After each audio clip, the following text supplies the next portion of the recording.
sintonizar A Primera Hora, un programa pensado para ti. Bueno, y estamos de vuelta con este su espacio A Primera Hora. Y a Primera Hora nos visita Taira Vargas, quien es una antropóloga social de la República Dominicana y con quien vamos a hablar de muchos temas interesantes e importantes. Uno de ellos, el tema del caso o la prevalencia de la violencia sexual en las escuelas de la República Dominicana. Bienvenida. Buenos días. Gracias, buenos días. Sabes que hemos estado tocando mucho el tema de la violencia en las escuelas, sobre todo por el caso del profesor o los profesores que violaron a un estudiante en San Pedro. ¿Usted estuvo viendo y dando seguimiento a este tema? Sí, mira, el tema no es solo un tema aislado. No es un problema de ahora, no es un problema de un caso. O sea, los problemas que hay de violencia en la escuela son históricos. O sea, hace por más de 15 años que hemos estado haciendo estudios en las escuelas y la presencia de la violencia en la escuela ha sido un tema recurrente. ¿Por qué? Porque primero entre estudiantes y entre docentes y estudiantes.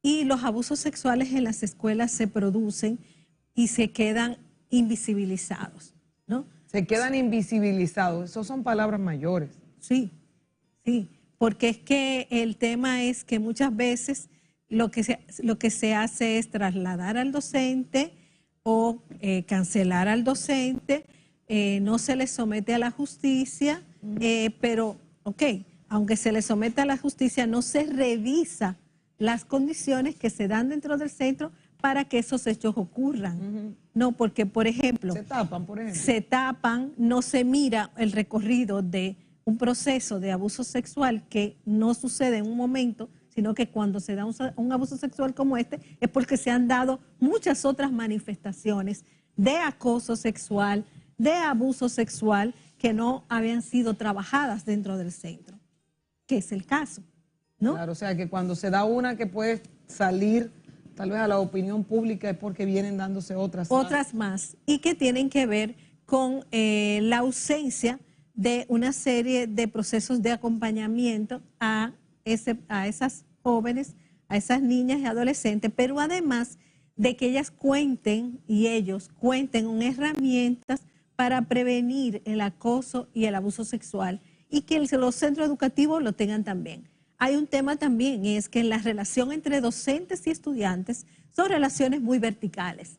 Son relaciones en las que no se toma en cuenta los derechos del estudiantado y el docente entiende que tiene derecho y permiso para abusar sobre el estudiantado, tanto a nivel físico, con golpes o con el maltrato psicológico, que a veces tiene secuelas muy fuertes en el estudiantado, con el bullying, con la exclusión dentro del aula, ¿no?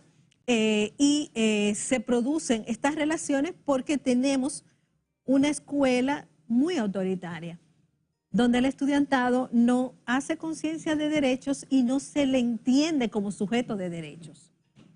Ese es el problema. Entonces, ¿qué pasa con el docente? El personal docente tiene dificultades para relacionarse con ese estudiantado desde relaciones respetuosas.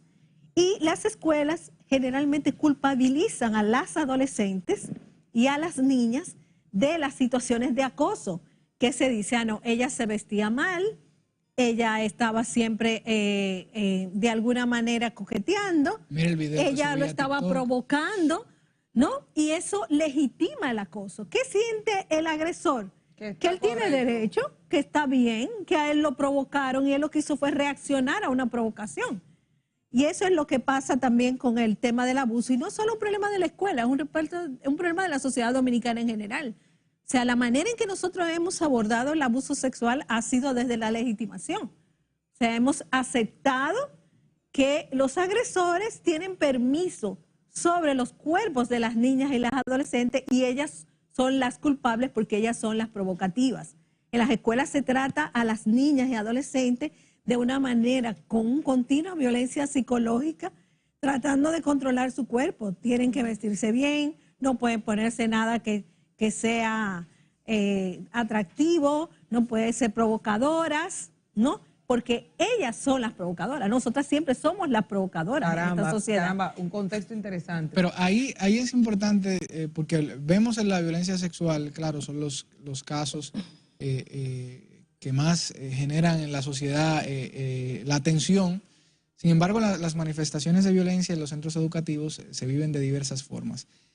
¿Cuáles son quizá los principales retos que se tienen desde el Estado para poder garantizar que las escuelas sean verdaderamente espacios seguros con ambientes académicos y educativos propicios para el aprendizaje y que no genere, porque uno de los principales factores para la deserción escolar es precisamente la violencia escolar, que no genere esos efectos en la sociedad dominicana? Mira, yo creo que el principal reto es convertir la escuela dominicana en un espacio de relaciones horizontales, donde se respeten derechos, donde se reconozca que el estudiantado es un sujeto de derechos, donde se les reconozca que puede ser consultado en las tomas de esas decisiones, que pueda ser parte de los procesos que se toman a nivel de disciplina, que se instale la disciplina positiva, ¿no? Y que el personal docente reconozca al estudiantado como sujeto de derecho,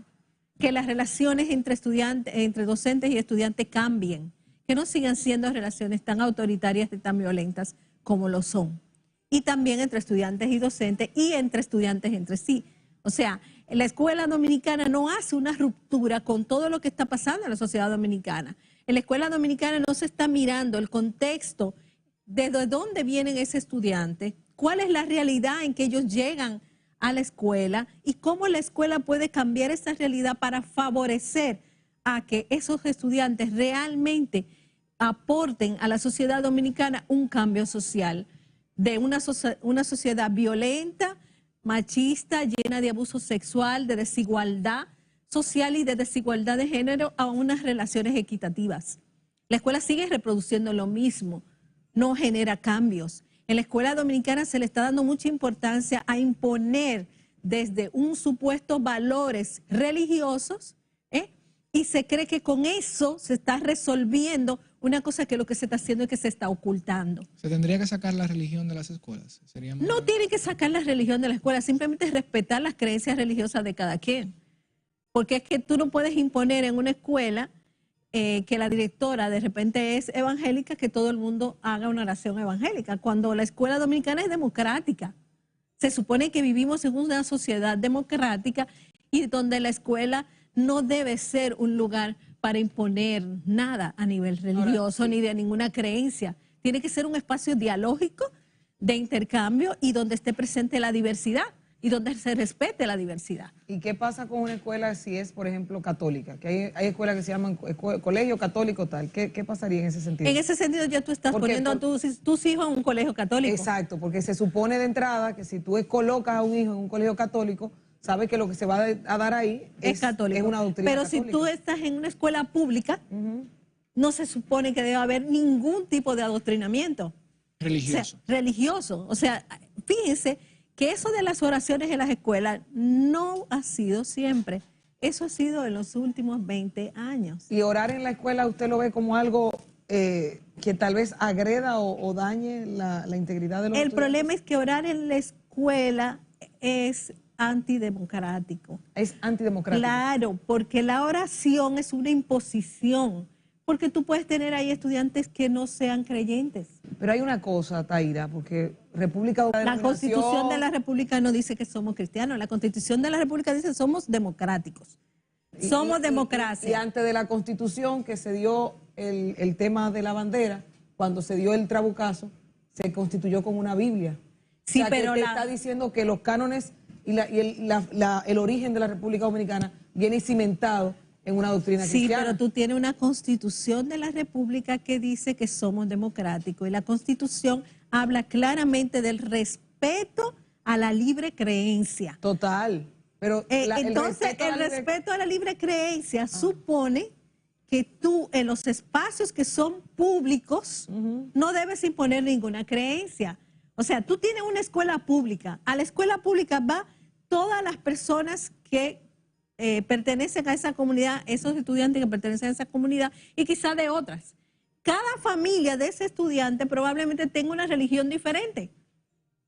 ¿Me entiendes? ¿Cuáles son las religiones que tienen mayor incidencia quizás en la República Dominicana?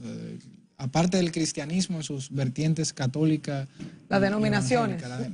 Lo que hay es, en la República Dominicana hay de todo. O sea, aquí tenemos todo tipo de religiones.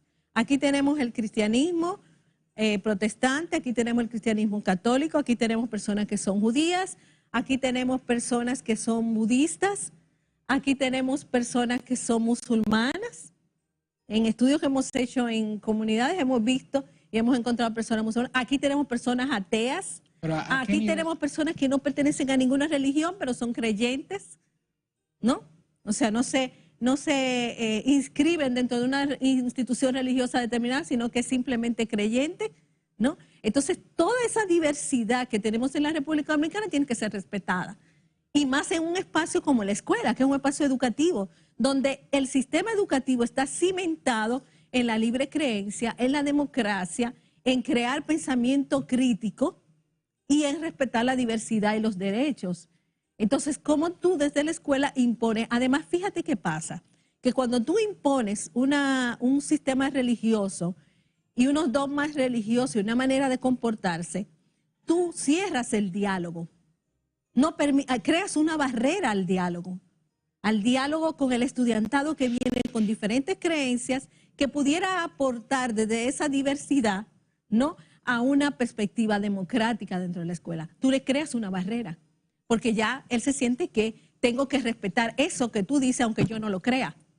Y de repente el director o directora, en vez de darse cuenta qué estudiantado es que tiene y cuál es la manera de creer o de vivir ese estudiantado, se lo está imponiendo. Sí, pero hay una cosa, Taira, porque como nos hemos ido un poquito de la parte sexual, y quiero dejar muy claro, usted dice que la Constitución habla de que somos un país democrático, pero la Constitución también en su capítulo 7 destaca sobre qué estamos cimentados. Y le voy directamente, artículo 29, artículo 30, artículo 31 y artículo 32. Dentro de estos artículos hay uno, que le puedo decir cualquiera, la bandera nacional y lo que compone la bandera nacional, que es el escudo nacional, y le dice ahí, inclusive, dónde lleva la Biblia y qué texto lleva la Biblia y cómo está dentro de esto, y que nosotros estamos bajo el lema Dios, Patria y Libertad.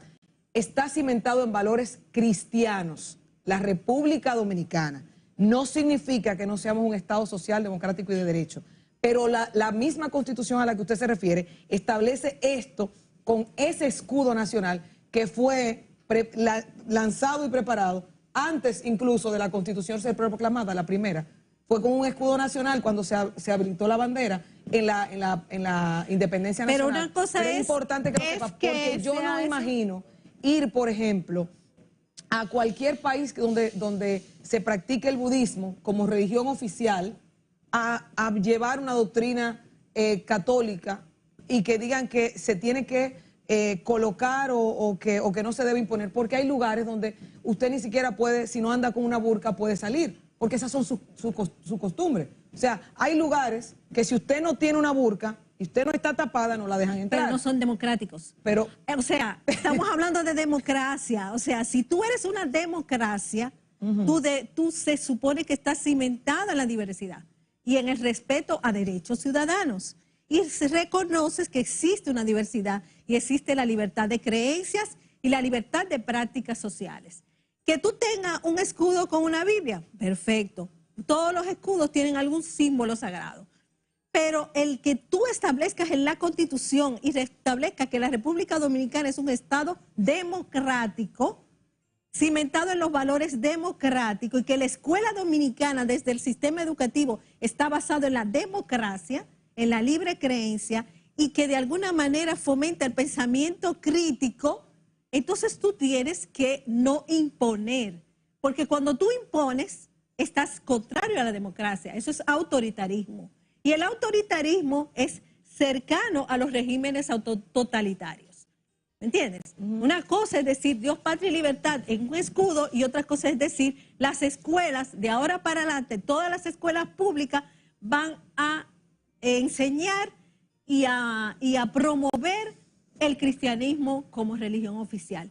¿Me entiendes? Entonces, ¿qué pasa con todo lo que tú tienes ahí como diversidad? ¿De qué manera tú le estás imponiendo? Ahora, si tú vas a un colegio que es católico o un colegio que es protestante o un colegio que es testigo de Jehová o un colegio que es adventista o un colegio que es budista, ya es diferente. ¿Y cómo se manejan los valores dentro de la escuela? Sí, los valores, porque los valores son lo que definen a una... Los valores democráticos. ¿De qué se basa la democracia? En respeto a derechos, en reconocer que tú eres un sujeto de derecho y que debe haber respeto. Un tema importantísimo en la República Dominicana es el respeto. No reconocemos que existe el otro, que existe una persona diferente a mí, pero que tiene iguales derechos. Que es una persona que puede ser una persona con discapacidad, pero tiene iguales derechos. Con un color de la piel diferente, pero tiene iguales derechos. Con una nacionalidad diferente, pero tiene iguales derechos. Con una creencia religiosa diferente, pero iguales derechos. Con una posición política distinta, pero iguales derechos. ¿Me entiendes? Claro. Aunque yo sea de una edad diferente a la tuya, un adulto mayor, una persona de 90 años, tiene igual derecho que un niño o una niña de 10 o una persona de 40. Porque independientemente de su edad, es una persona con derechos. ¿Es antidemocrático que, por ejemplo, en el Congreso se solicite o en el Palacio se solicite algún tipo de vestimenta? Sí. ¿Es antidemocrático? Sí. Sí. Sí. O sea, no estamos hablando de protocolos. Lo que pasa con los protocolos y lo digo porque es lo mismo, si usted lo extrapola, es lo mismo al tema de las religiones. O sea, República Dominicana es una nación cimentada bajo unos cánones cristianos, no importa la denominación, evangélico, protestante, cualquiera, mormón, pero cuando se habla de cristiano, aquí no te dicen tiene que ser católico por obligación. La Biblia es una, aunque tiene diferentes versiones, pero es una. Se habla de un mismo Cristo, tal vez con diferentes formas. Pero no es la República Dominicana que debe estar fomentando un mismo Cristo. Eso lo fomentan las iglesias. Para eso tú vas a la iglesia, para aprender tus valores religiosos. A la iglesia que tú creas. Pero es que así fue que se creó la República Dominicana. Pero, Dios, óyeme, patria, libertad. Ahí es que yo voy, o sea, yo me estoy yendo a la Constitución. Pero es que aunque la República Dominicana tenga en su escudo Dios, patria y libertad, tiene una naturaleza como Estado democrático. Si tú quieres convertir el Estado en un Estado católico, eso significa cambiar de democracia a un Estado totalitario, como pasó en el Trujillato. ¿Me entiendes? O sea, tú quieres volver al Trujillato, tú quieres volver a la época de Trujillo, donde se imponía una religión y una presencia de un presidente que se consideraba que en las casas debía haber una placa donde dijera que Trujillo era el jefe, donde se imponía la religión católica en todas sus vertientes, donde se estableció el concordato y los privilegios de la Iglesia Católica. No, estamos en la democracia. O sea, ya el autoritarismo pasó.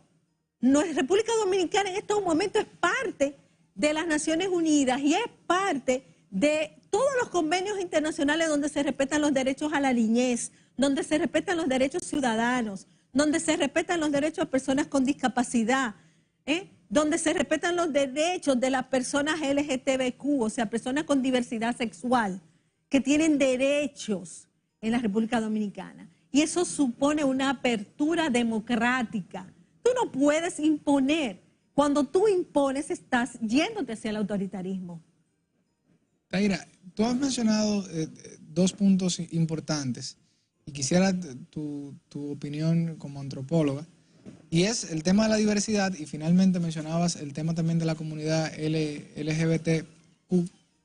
Y en la República Dominicana hablar de diversidad, hablar de la comunidad LGTB, es traducirlo de manera concreta a un término que primero no sé si existe, y ahí te pregunto si verdaderamente existe, que es la ideología de género, y si, como combaten algunos sectores de la sociedad, está la ideología de género, en caso de que existiese, como parte de la acción gubernamental y del Estado de la República Dominicana. Es decir, se promueve la ideología de género cuando se genera conciencia sobre los roles de género en algunos espacios, si cuando el Ministerio de Salud Pública hizo una jornada de socialización con algunos temas, estaba promoviendo la ideología de género y si existe verdaderamente la estructura estatal. Mira, la ideología de género no existe.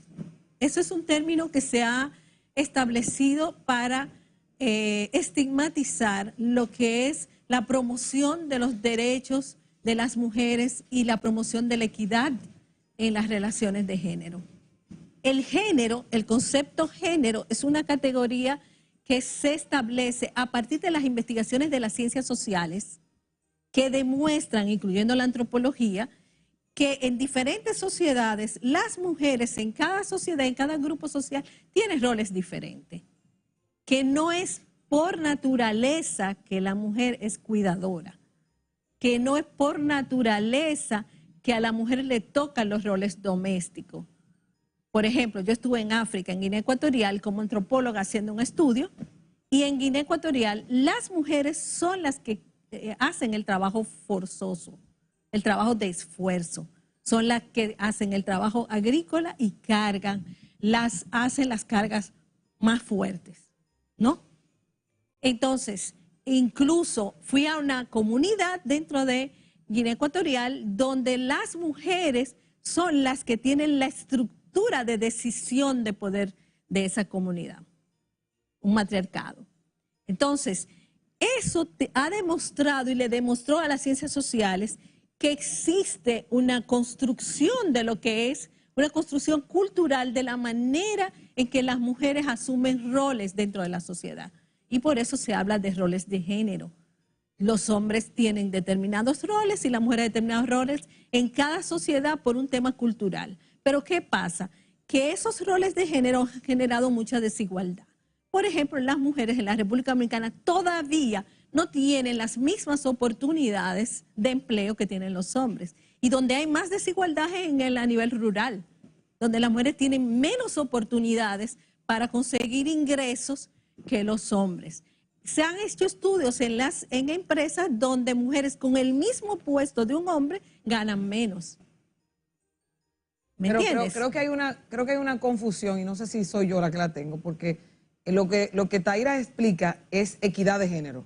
Exacto. Pero yo creo que lo que tú decías era ideología de género. No, primero preguntaba si existía la ideología de género. Y yo dije que no existe, Entonces, que lo que se ha hecho es, exacto, se ha porque yo pensé que era yo. Entonces, ¿qué es lo que está pasando en estos países donde en Japón hay un hombre que pagó una fortuna para volverse un perro?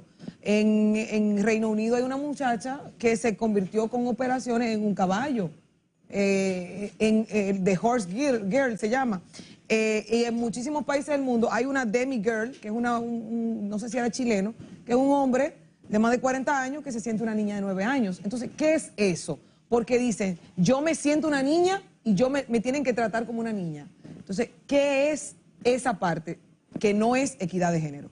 No, eso es lo que se llama, son temas de identidad. O sea, una cosa, a nivel de identidad, tú estableces desde tu identidad lo que tú puedes indicar como yo me siento mujer o yo me siento hombre, independientemente de la parte biológica. Eso es lo que está pasando. No es un tema de correcto o no correcto, es un tema de cómo se define la persona en su identidad. Entonces, ¿qué ha pasado? A través de la historia siempre han existido personas y en diferentes sociedades que han tenido diferentes identidades distintas a lo que es su contextura biológica, su visión de la vida o su manera de asumir los roles de género. Estoy de acuerdo 100%. Está totalmente distinta como su concepción biológica. Entonces eso se llama una identidad de género distinta. Estoy de acuerdo 100% que si usted se quiere creer ave, se cree ave. Ahora, tengo yo como Estado y las demás personas que entender y aceptar eso como usted lo dice. O sea, entenderse, por ejemplo, y ahí quisiera también entenderse caballo, entenderse como los ejemplos que pone Lorena. Que son ejemplos extremos, ¿no? Que son ejemplos extremos. ¿Son considerados trastornos de la identidad o simplemente es algo que, como ella dice, el Estado debe de reconocer? No, mira, una cosa, el Estado no es que debe reconocer o promover, el Estado debe reconocer derechos. O sea, no es que esa ha sido la confusión. Mucha gente cree que porque el Estado dominicano reconozca que existen personas con diferentes, que tienen derechos independientemente de su identidad y que esos derechos deben ser respetados y no deben ser excluidos porque se han definido de una forma diferente, no es que el Estado Dominicano está promoviendo una determinada identidad. Lo que el Estado Dominicano tiene que garantizar derechos, que si tú vas a un hospital y tú te defines desde una identidad de género, lo que sea, tú tengas el mismo derecho de recibir el mismo servicio de salud que una persona que se defina desde otra perspectiva de identidad de género. Era lo mismo que yo decía ahorita. O sea, si tú como Estado democrático respetas derechos. Y yo me voy al es lo que se pide. O sea, el Estado Dominicano en educación, el que vaya a una escuela pública, todo niño o niña que vaya a una escuela pública, independientemente de su identidad de género, tiene el mismo derecho y no debe ser excluido ni maltratado por tener una identidad diferente. Y le voy a dejar la pregunta de si eso pasa antes de la otra. El derecho justamente en las escuelas, o más que en las escuelas, en lugares públicos, si una persona, un hombre que se considera una mujer, quiere entrar a un baño de mujeres, ¿es correcto que pueda dejarle acceder al baño de mujeres? O un hombre que se crea una niña que entiende que tiene que entrar al baño de mujeres donde hay niñas. Un hombre, lo que pasa con ese tema es que la idea es, hay baños que son los baños unisex, ¿no? Eso sabemos que entra el que sea. Entra quien sea. O sea, cuando tú vas a un baño, en muchos lugares, no todos los lugares tienen baños definidos por género. Hombre y mujer. Hay baños que son sino unisex. tú tienes lugares donde tú definitivamente tienes un solo baño y ahí tiene que entrar todo el mundo. Pero en lo que hay dos o más baños, que se dicen baños de mujeres, baños de hombres. Si hay un hombre que se considera una mujer, si se le debe permitir... Si hay un hombre que se considera una mujer ya y se ha definido como mujer, aunque no haya hecho tratamiento. Claro, porque lo que pasa es que tú ya te defines como mujer, incluso hasta tiene una identidad de género definida en tu cédula como mujer, tienes derecho a entrar a un baño de mujer. ¿Me entiendes? Ese es el punto. Ahora, si tú eres una persona que eres hombre y te defines como hombre, no puedes entrar a un baño de mujer. Entonces, ¿qué pasa? Cuando tú tienes niñas y niños que entran a baños, tú tienes que, por eso hay muchos lugares donde están estableciendo los baños familiares, donde entran los niños y las niñas. Eso todavía no ha llegado aquí. Estamos sí. Aquí en todos los centros comerciales existen. ¿Hay baños familiares? Hay baños familiares. Ah, pero mira, yo tengo que ver los baños familiares. No vamos a dar la cuña porque estamos esperando que llegue la que llegue aquí primero. Tenemos que ver eso, los baños familiares. ¿Dónde entra la familia? Entra la familia. Me parece interesante, pero es interesante cada uno de estos puntos. Ahora, usted tocaba algo que era lo que no quería dejar perder, el tema de las deportaciones de haitianos. Yo no hablé de deportación. No, que quería tocar, porque era uno de los puntos vinculados a los niños. Se habla de la educación y de la exclusión de niños o que algunos niños haitianos ocupan puestos de dominicanos. Eso también genera una situación de abuso, de falta de derechos, o entre otras cosas de las que usted ha mencionado. Primero, eso el ministro de Educación lo desmintió y planteó que era falso las estadísticas que estaban planteando de la cantidad de niños y niñas haitianos y haitianas en muchas escuelas. Yo que he estado en escuelas te puedo decir que en muchos casos se inscribe a niños que no son haitianos, sino que son dominicanos como haitianos. ¿Se inscribe? Porque la directora ve que es hijo de una madre haitiana y lo pone como haitiano, pero el niño es dominicano. ¿Me entiendes? Entonces, pero dominicano según lo que dice la Constitución Dominicana. Es dominicano, tiene su documento como dominicano, pero lo inscriben como haitiano. Entonces, muchas veces en las estadísticas con respecto a la nacionalidad hay muchos problemas de este tipo. Pero además, el problema de los niños haitianos que entran a las escuelas, la ley de educación establece que todo niño o niña que resida en una comunidad tiene derecho a estudiar en la escuela. A ningún niño o niña se le niega entrada a una escuela.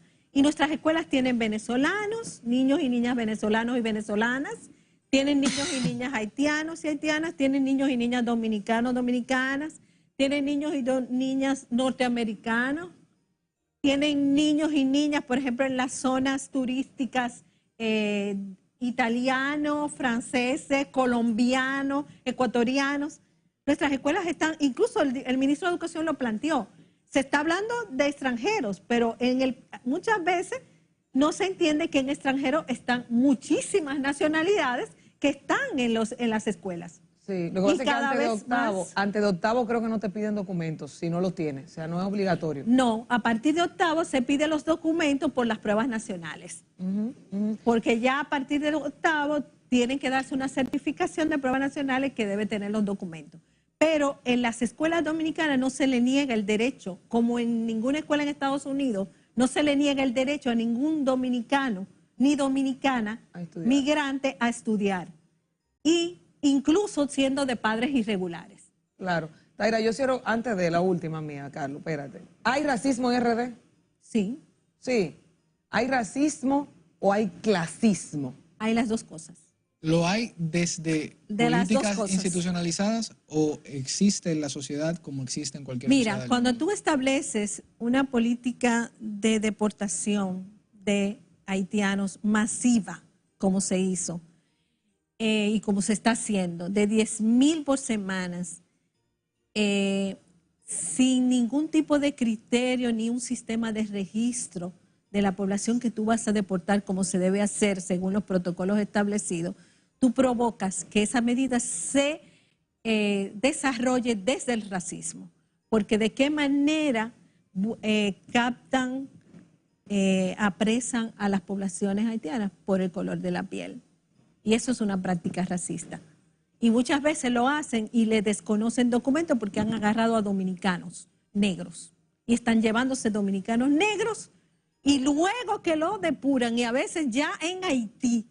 Incluso supe el caso de un señor que duró 6 meses perdido en Haití porque lo habían deportado. Otro que duró 3 días perdido en Haití porque lo había deportado. ¿Entiendes? Siendo dominicano.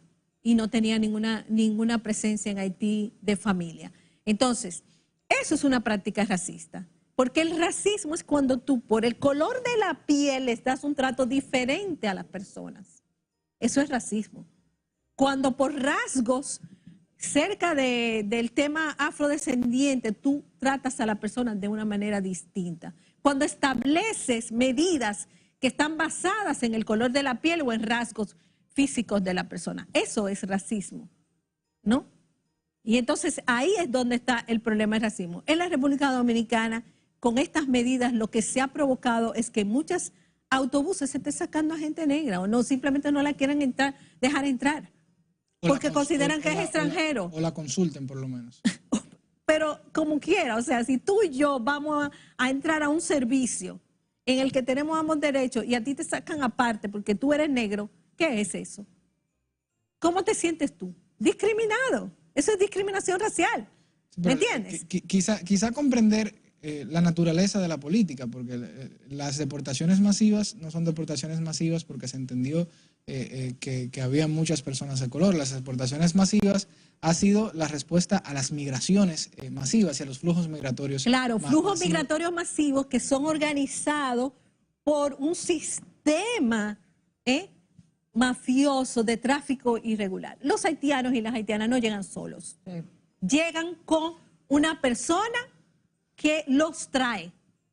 Y que los trae en tales y tales condiciones. Y pagan allá y pagan aquí. E incluso se está demostrando, y ustedes lo han visto en las denuncias, que a muchos lo agarran, le piden dinero, le quitan dinero y después allá, después de pasar por Jaina, lo sueltan y le piden más dinero. ¿Me entiendes? Entonces, el problema de la migración irregular no es así que se controla. ¿Por qué tú no desmantelas esa gran red de tráfico irregular de haitianos? Porque está dejando mucho dinero. Porque a cada haitiano tú le estás pidiendo 20,000 pesos. Y si le quita 20,000 pesos y lo suelta y después vuelve y lo agarra y lo trae, son 20,000 más. ¿Cuánto van? 40,000. Y fácilmente un haitiano termina pagando ¿cuánto? Todas las veces que entra y sale. ¿Y a dónde se va ese dinero? Que eso es lo que lo están cobrando precisamente a agentes del control migratorio y agentes de la nueva policía. Dime. Sí. todo un sistema corrupto y todo un sistema basado en una manera de extorsión a personas pobres y vulnerables. Bueno, nos acompañó Taira Vargas. Interesante. Muchísimas gracias, Gracias, por Taira. acompañarnos el día de hoy, a todo el público televidente. Nos vamos a un pequeño compromiso comercial y en breve recibimos a Daniel Pou en la entrevista central del día de hoy. Gracias a ustedes. No te despegues ni un segundo. Ya regresamos.